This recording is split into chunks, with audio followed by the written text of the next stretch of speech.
Hello guys, good morning and welcome to my YouTube channel. तो यहाँ पर मैं आ गई हूँ किचन में क्योंकि मुझे बनाना है लंच, क्योंकि हस्बैंड जाएंगे ऑफिस तो उनके लिए लंच पैक करना होता है, इसलिए मैं यहाँ पर आ गई हूँ लंच बनाने के लिए।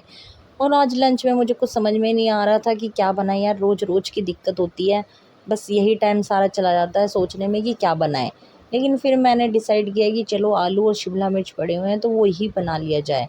तो यहाँ पर मैं आलू और शिमला मिर्च बना रही हूँ और मैं किचन में और मुझसे कुछ गड़बड़ ना हो तो ऐसा तो हो ही नहीं सकता। यहाँ पर मैं मसाले निकाल रही थी और अचानक से निकालते निकालते मुझसे थोड़ा सा मसाला गिर ही गया, और जबकि मैंने अभी थोड़े दिन पहले ही किचन की साफ़ सफाई की थी। लेकिन मुझसे कुछ ना कुछ गड़बड़ तो होनी ही होती है। तो यहाँ पर हल्का सा मसाला गिर गया, फिर उसको भी साफ़ करना पड़ा।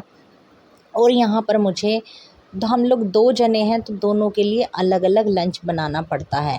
क्योंकि मेरी चल रही है वेट लॉस जर्नी, जो कि आप मेरे शॉर्ट्स में भी देख सकते हैं और मेरे साथ उस वेट लॉस जर्नी में जुड़ भी सकते हैं कि मैं अपने वेट लॉस के लिए क्या-क्या खाती हूँ। तो वो सब चीज़ें मैं आप लोगों के साथ ज़रूर शेयर कर रही हूँ, करूँगी आगे भी और अभी कर भी रही हूँ। तो फिर यहाँ पर बस रसोई का तो काम जो है वो ख़त्म ही नहीं होता है। मैं सारी साफ़-सफ़ाई कर रही हूँ। मैंने यहाँ पर जो छोटा-सा डस्टबिन रख रखा है अपने किचन में, उसको भी साफ़ किया, फिर उसमें अलग से एक और पॉलीथीन लगाई। और बर्तन तो सुबह काम करने में इतने ज़्यादा हो जाते हैं कि पूरी सिंक जो है वो बर्तनों से भर जाती है। तो फिर यहाँ पर अपना खाना बनाने के बाद, यानी कि सब्ज़ी बनाने के बाद, मैं यहाँ पर आ गई हूँ बर्तन धोने के लिए। क्योंकि अगर साथ के साथ बर्तन धो दो ना तो इतना बर्डन नहीं हो पाता, और जो सिंक है ना वो भी थोड़ी फ्री सी रहती है। वरना बर्तनों से इतनी ज़्यादा भर जाती है कि उसमें स्पेस ही नहीं रहता और बर्तन आने के लिए। तो इसलिए मैं हैंड टू हैंड जितने भी बर्तन होते हैं मेरे, उन सबको साफ़ कर के रखती रहती हूँ। और अगर आप लोगों की वेट लॉस जर्नी से रिलेटेड कोई भी क्वेरी है तो आप मुझे कमेंट में ज़रूर पूछ सकते हैं। फिर यहाँ पर मैं गूँथ रही हूँ आटा, क्योंकि आज मैंने सुबह बनाया था रेड जूस। रेड जूस कैसे बनाया था उसकी भी रेसिपी आप लोगों के साथ ज़रूर शेयर करूँगी। तो जो चुकंदर का जो मैंने जूस बनाया था, तो जो चुकंदर का जो पल्प बच जाता है उसको मैं आटे में गूँथ रही हूँ। मैं कोई भी चीज़ यहाँ पर वेस्ट नहीं होने देती हूँ, हर चीज़ का यूज़ करना चाहिए। तो यहाँ पर मैंने जो चुकंदर थी उसको आटे में गूँथ लिया और इसकी रोटी बहुत ही ज़्यादा टेस्टी लगती है। फिर उसके बाद मैं यहाँ पर काट रही हूँ अपने लिए घिया, क्योंकि मुझे अपने लिए बनाना है चने और घिए की दाल। तो यहाँ पर तो मैं यही आज लंच करने वाली हूँ, रोटी मैं नहीं खाऊँगी, सिर्फ़ चने की दाल और घिया ही खाऊँगी। तो बस मैं अपने भी लंच की तैयारी कर कर रख रही हूँ। बाद में पहले अपने हस्बैंड का लंच बना दूँगी, उसके बाद फिर मैं अपना आराम से बनाती रहूँगी। तो यहाँ पर मैंने इसमें एक आंवला भी डाला है। आंवला डाल के अगर आप दाल बनाओगे ना तो बहुत ही ज़्यादा टेस्टी बनेगी, और टेस्ट भी जो है ना उसका दुगना हो जाता है। खट्टी-खट्टी सी लगती है तो काफ़ी अच्छी लगती है। मतलब मुझे तो पर्सनली बहुत ज़्यादा पसंद है, इसलिए मैं दाल में जो है आंवला डालती ही हूँ।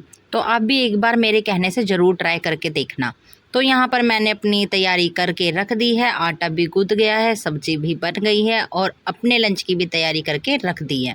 अब मैं सोच रही हूँ कि थोड़ा-सा चलो बाहर को घूम के आऊँ, क्योंकि पूरा रसोई का काम हो गया है, पूरा गर्मी इतनी ज़्यादा हो रही है कि पसीने-पसीने हो जाते हैं। फिर मैंने यहाँ पर एप्पल भी काट के रखा है और अपनी शतावरी टी भी बनने के लिए रख दी है। तब तक मैं चलती हूँ बाहर, थोड़ा-सा देख कर आती हूँ बालकनी में कि आज मौसम कैसा हो रहा है। तो मौसम तो कभी बारिश कभी धूप, बस यही चल रहा है। तो अभी तो फ़िलहाल धूप ही निकल रही है, लेकिन आज दिखा रखा है कि बारिश होगी, लेकिन देखते हैं कि कब। फिर मैं आ गई हूँ रूम समेटने के लिए। यहाँ पर कंबल-वंबल सब उनकी तह लगा रही हूँ, चद्दर साफ़ करूँगी।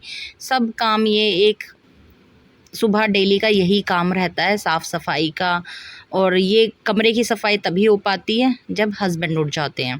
फिर उसके बाद बाहर आई तो एकदम से मौसम जो है वो चेंज हो गया है, और आप लोग देख सकते हैं कि कितनी अच्छी हवा चल रही है और एकदम काला मौसम हो रखा है। अभी मैं थोड़ी देर पहले आई थी तो धूप निकल रही थी, लेकिन अचानक से इतना काला बादल हो गया है। फिर क्या है, फिर मुझे अब जाना है रसोई में, क्योंकि बनानी यहाँ पे रोटी, हस्बैंड का ऑफिस जाने का टाइम हो रहा है। तो यहाँ पर मैं अंदर रही रसोई में, फिर बनाई मैंने फटाफट से रोटियाँ। और आप चुकंदर के आटे की रोटी खा के देखिएगा, बहुत ही ज़्यादा टेस्टी लगते हैं। कई लोग सोचते होंगे कि मीठी लगती है, लेकिन नहीं, बिल्कुल भी मीठी नहीं लगती है। बल्कि ये एक हेल्दी ऑप्शन ही है कि अगर आप आटे में इसको मिक्स करके खाएंगे तो बहुत ही ज़्यादा हेल्दी ऑप्शन है, आपको ज़रूर खाना चाहिए। तो यहाँ पर मैंने अपनी सारी रोटियाँ जो है बना ली है, और फिर उसके बाद मैं अपने हस्बैंड को दे दूँगी खाना खाने के लिए, उनका लंच पैक कर दूँगी ऑफ़िस ले जाने के लिए। तो बस यहाँ पर रहती है लास्ट रोटी और उसके बाद फिर मैं जाती हूँ बालकनी में, क्योंकि मौसम जो है बहुत ज़्यादा अच्छा हो रहा है और मेरा तो मन कर रहा है कि मैं बाहर कहीं घूमने चली जाऊँ, इतना अच्छा ज़्यादा मौसम हो रखा है। और फिर यहाँ पे लगाया मैंने रोटियों पे घी और सारी रोटियाँ जो है मेरी बनकर तैयार हो चुकी है।